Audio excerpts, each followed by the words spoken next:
Hello, welcome back to BookBeat. Today we're going to start a new series on Robert B. Parker's detective Spenser. Um, that's the only name that we have for him, Spenser. And it's about 30, there are 38 books in the series. The first one we're looking at is the Godwulf Manuscript. Um, Yeah, so the Spenser series started in 1973, and 38 books later, he finished up the series in 2010. So he wrote 38 books in 37 years before, sadly, he passed away. So, interestingly, I came into the Spenser series, I guess, about halfway through. I didn't know anything about Robert B. Parker and Spenser, and accidentally found one of his books in a used bookstore. Took a chance on it, brought it home, read it, absolutely loved it. Went back to the used bookstore and bought as many of them as I could find, and just devoured all of them. It was a real joy to discover a series that I didn't know about that had so many books in it, and that kept me busy for about a year, reading all of them. The same thing happened with me with Elmore Leonard. I discovered him at the same used bookstore and enjoyed reading all of his books for about a year, and then kept up with Spenser and Elmore Leonard after that as each new book came out year after year after year. So, Spenser. Who is Spenser? Well, let me just tell you a little bit about him. Basically, he's a private detective from working out of the Boston area. And I've never been to Boston, but a lot of people from that area enjoy the series because of that point. But he's a little bit hard to describe. He's a complex guy. Um, I've gone through and found different descriptions of him in many different book reviews. Let me just read to you a list of different words that have been used to describe Spenser. Um, Tongue in cheek, irreverent, smug, a wise guy, wisecracks, repartee, a ball buster, intelligent, big headed, confident, arrogant, childish, unerring moral compass, sexist, sexual, not politically correct, funny as hell, baseball, cooking, sex, courtly, knightly, witty, gallant, irreverent, again, determined, stubborn, faithful, incorruptible, sexy banter, fights, flirts, literate, literature, poetry, quotes poetry, decency, strength, taste, beer, baseball, self deprecating. Um, so, yeah, you can see. Oh, and one more thing, funny, very funny. Yeah. It's one of the things about the entire series, and the first book that I read that surprised me is just how funny, laugh out loud funny he was, uh, and his books are. Later, I'm going to share with you some of my favorite lines from the story. So some of them are quite funny. You'll see why I like them.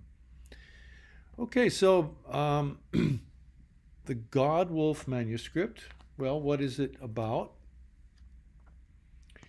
Um,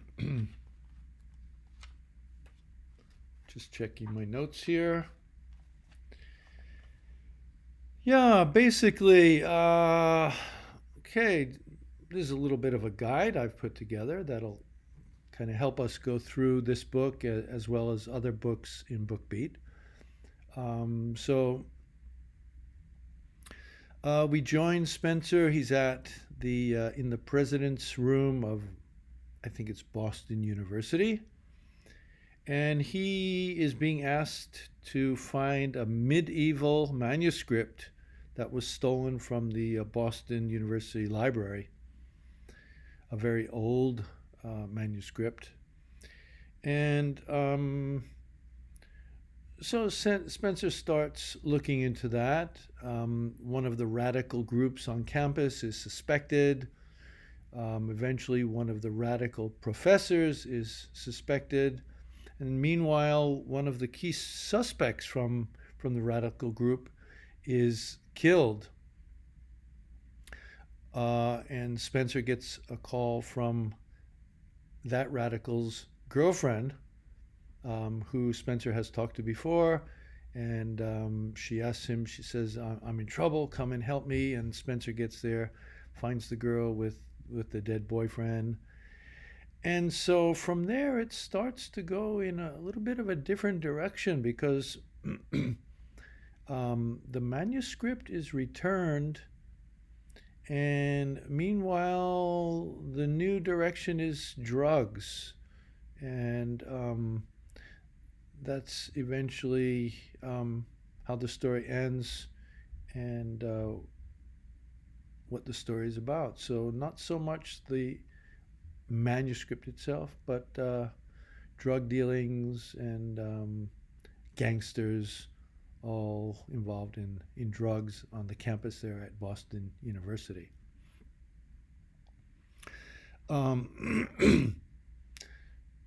So, who is in this story? Well, okay, we've got Spenser, of course. We've got the underground radicals. They call themselves SCACE, Student Committee Against Capitalist Exploitation. Wow, that's something from the 70s for sure. There's the professor who is a suspect and turns out to be one of the bad guys in the story, Lowell Hayden and his wife Judy.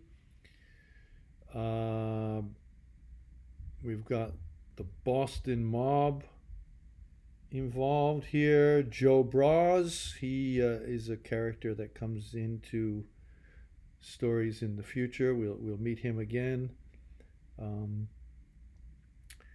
A Satanist group and called the Ceremony of Moloch. And then the girl's family, the mother and father.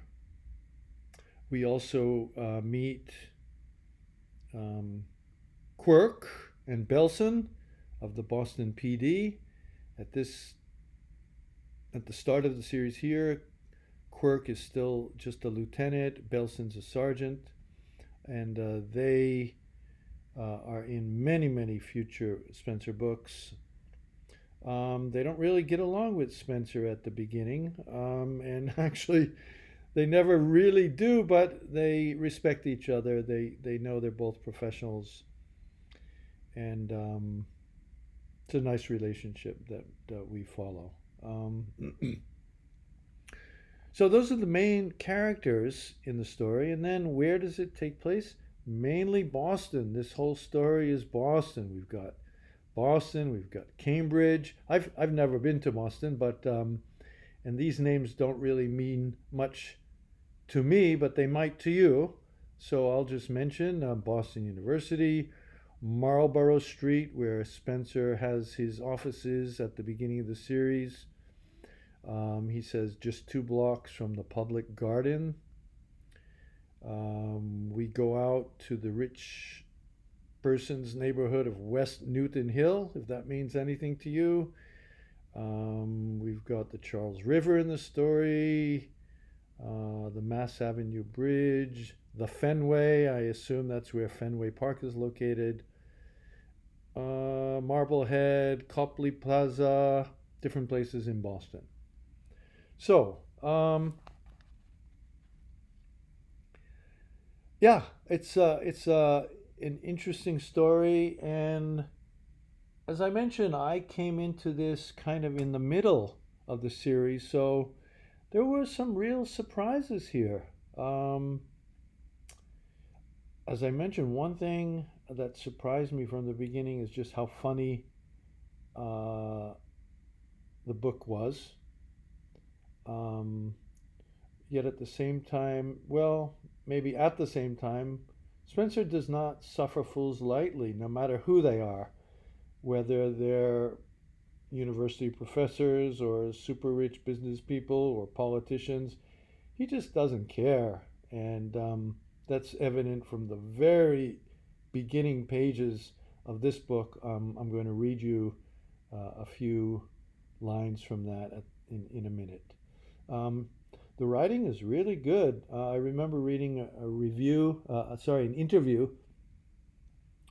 with Robert B. Parker, and apparently he didn't really need to revise. He just wrote, and for the most part, that's what he sent to his publisher. So we hear about people like that sometimes. It's kind of like Mozart did with his own writing, music, right?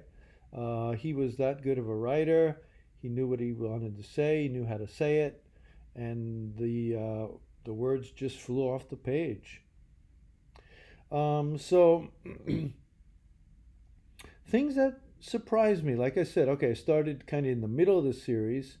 So here at the beginning, Spenser is not the fully fleshed person that we come to know later. For example, I was surprised to find that he was smoking a cigar. He doesn't do that later. Um, I was surprised to find him sleeping with the 20-year-old co-ed, and later, or was it before, with her mother. Later, Spenser has a regular girlfriend named Susan, and he kind of stops doing that. Yeah, he's faithful to Susan. So this was a little surprising to me to find this in the book. Um, uh, Other things that come up or repeated uh, from book to book were here in this one: food, cooking, baseball, lots of sex. He's very much into sex, whether it's doing it or just thinking about it or ogling girls, beer, drinking. Um, he's tough. He quotes poetry. He quotes Frost, Dante. He quotes Sherlock Holmes in the story. Um, Introduces himself as Spenser with an S, like the poet. All of that is really fun and pops up from time to time in the series. So let me now share with you a few of my favorite lines from the book. So this is how it starts. I think it starts off really well, and we get to know exactly who this guy is. He says, he's the narrator. It's a first person narration, so it's all Spenser all of the time. So this is his voice. Pardon me for my ability not to be a professional actor, but I'll do my best. The office of the university president looked like the front parlor of a successful Victorian whorehouse. Yeah, how's that as a way to begin very tongue in cheek? He goes, "The office was much nicer than the classrooms. Maybe I should have worn a tie." I like that line.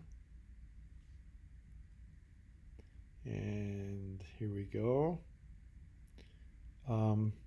It was very gray out, a November grayness that is peculiar to Boston in late fall, and Forbes' office seemed cheerier than it should have because of that. He was telling me about the sensitive nature of a college president's job, and there was apparently a lot to say about it. I'd been there 20 minutes and my eyes were beginning to cross. I wondered if I should tell him his office looked like a whorehouse. I decided not to.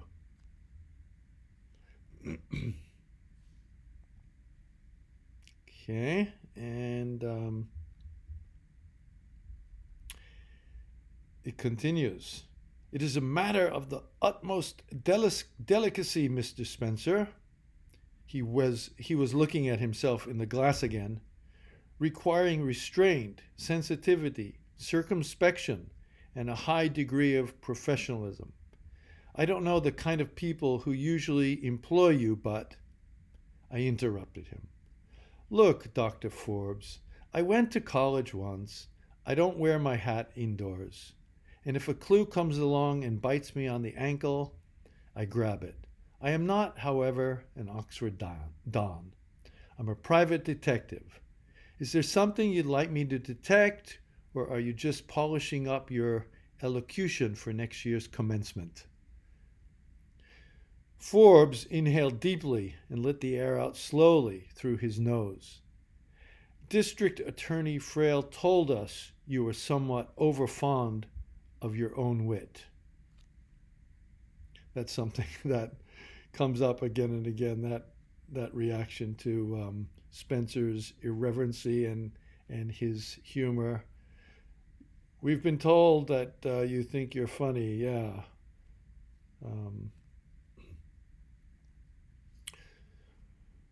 "Why do you want to know about Scase?" "I won't know till I've learned. That's my line of work. I ask about things. And people don't tell me anything, so I ask about more things, and so on. Now and then, things fall into place." Yeah, that's kind of Spenser's approach to things is just keep digging around, pushing, and stir something up. And sooner or later, someone will come after him, and then he's found that little thread that he needs to get going. "You must pardon me, Mr. Spenser. My manners are really much better. It's just that I've never been involved with policemen and all, and I've never really spoken to a private detective before. Are you carrying a gun?" "I thought I'd risk West Newton without one," I said. "Yes, of course. You sure you won't have a sandwich?" "Look, Mrs. Orchard, I spent most of last night with your daughter and a corpse. I spent the rest of last night with your daughter and the cops.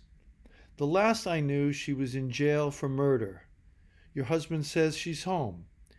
Now he and you didn't get me out here to make sure I was eating properly. What do you want?" "My husband will be along soon, Mr. Spenser. He'll explain. Raleigh handles these things. I do not." She looked straight at me as she talked and leaned a little forward. She had large blue eyes, and she wore eyeshadow, I noticed.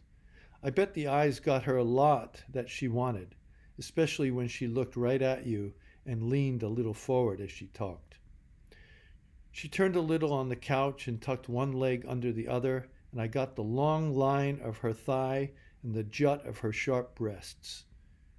Her body looked lean and tight, a little sinewy for my taste. She kept the pose.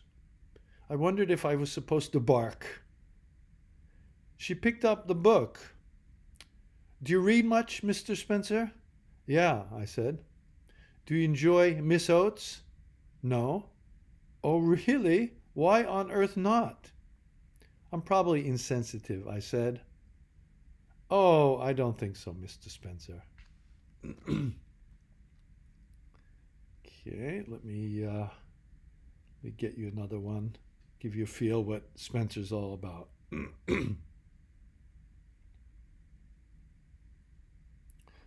Where is Terry? In her room. Her father has asked that she talk with no one except in his presence. How's she feel about that? After what she's gotten herself into and what she's putting us through, she's learning to do what she's told. There was a triumphant undertone in Mrs. Orchard's voice. I said nothing. Would you put another log on the fire, Mr. Spenser? It seems to be going low, and Raleigh always likes a blazing fire when he comes in. It was a way of establishing relationships, I thought, as I got a log from the basket and set it on top of the fire. Get me to do her bidding. I'd known other women like that. If they couldn't get you to do them little services, they felt insecure. Or maybe she just wanted another log on the fire. Sometimes I'm deep as hell.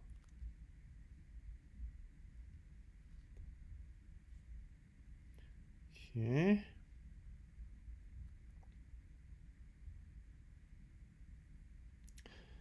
Okay, this is Terry's father speaking. He's home now. I would like you to give me a complete rundown of the circumstances by which you became involved with Terry up to and including last night. Hasn't Terry told you? I want your version. I didn't want to tell him. I didn't like him. I did like his daughter. I didn't like his assumption that our versions would differ. I said, nope. Mr. Spenser, I am employing you to investigate a murder. I want a report of what you've discovered so far. First, you may or may not be hiring me. You've offered. I haven't accepted. So at the moment, I owe you nothing. That includes how I met your daughter and what we did. God damn it, Spenser. I don't have to take that kind of insolence from you. Right, I said. You can hire another hackshaw. The ones with phones are in the yellow pages under sleuth. I thought for a moment that Orchard was going to get up and take a swing at me. I felt no cold surge of terror. Then he thought better of it and leaned back in his chair. Marion, he said, I'll have some brandy. Would you join me, Mr. Spenser? I looked at my watch. It was 2:30. He really handled stress well. I decided what the flush under the tan was. Yeah, I'll have some.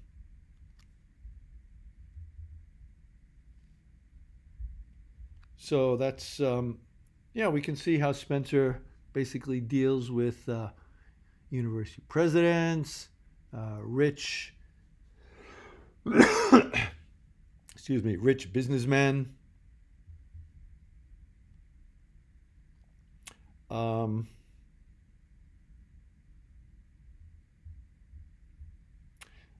His self-deprecating manner. Driving back to Boston, I thought about my two retainers in the same week. Maybe I'd buy a yacht. On the other hand, maybe it would be better to get the tear in my convertible roof fixed. The tape leaked.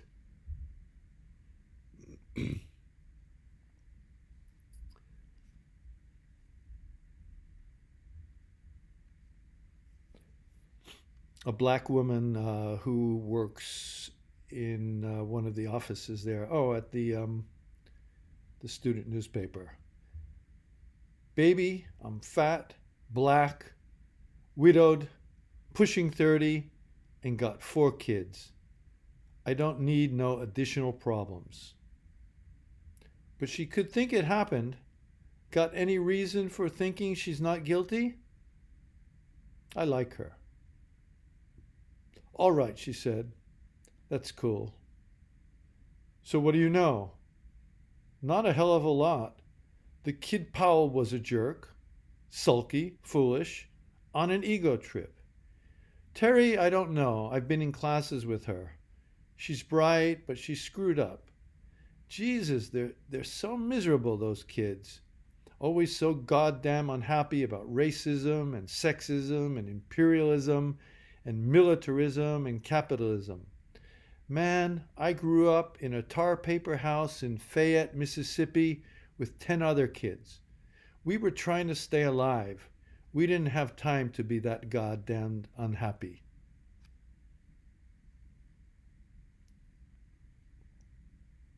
I think that's pretty good writing and pretty clever writing for someone who doesn't rewrite at all. That's amazing that is just his first, version of what he's doing. Um,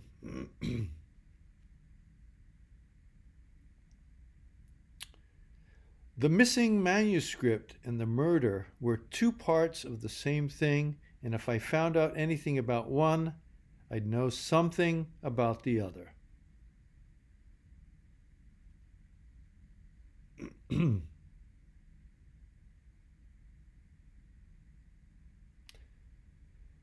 I drank the rest of the beer and opened another can. It came back.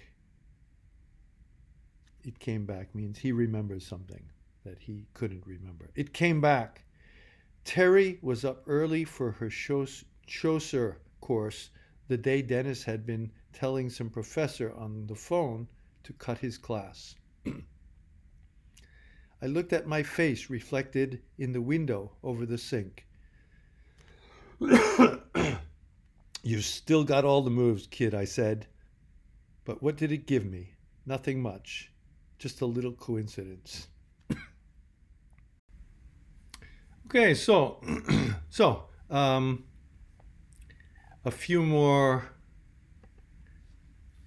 a few more of my favorite lines. I stood up and looked out my window. It was a bright day, but cold, and the whores had emerged, working the combat zone, looking cold and bizarre in their miniskirts and vinyl boots and blonde wigs. Being seductive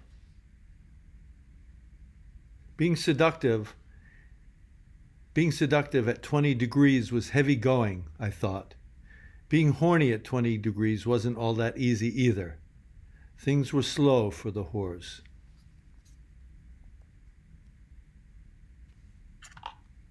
A little bit of the atmosphere. His books aren't all, fun, just funny little lines.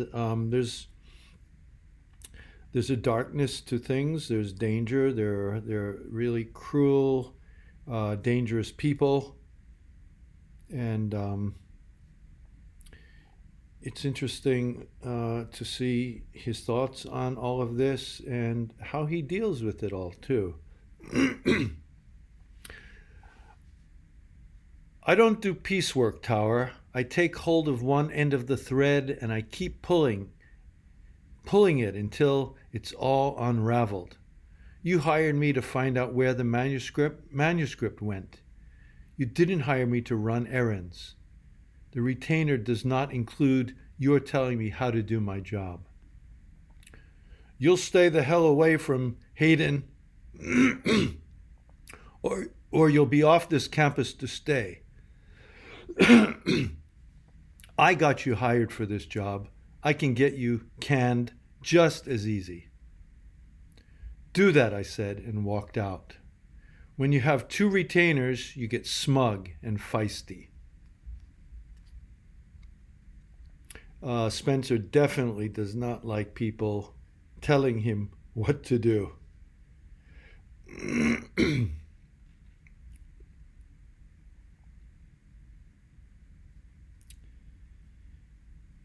Okay, well, there's actually many, many, many more lines I could read to you. Those were just a few of my favorites in the kind of the first half of the book. In any case, Spenser, yeah. 30 years is a long, long time for one character to be continued, and I think continued very, very successfully. Someone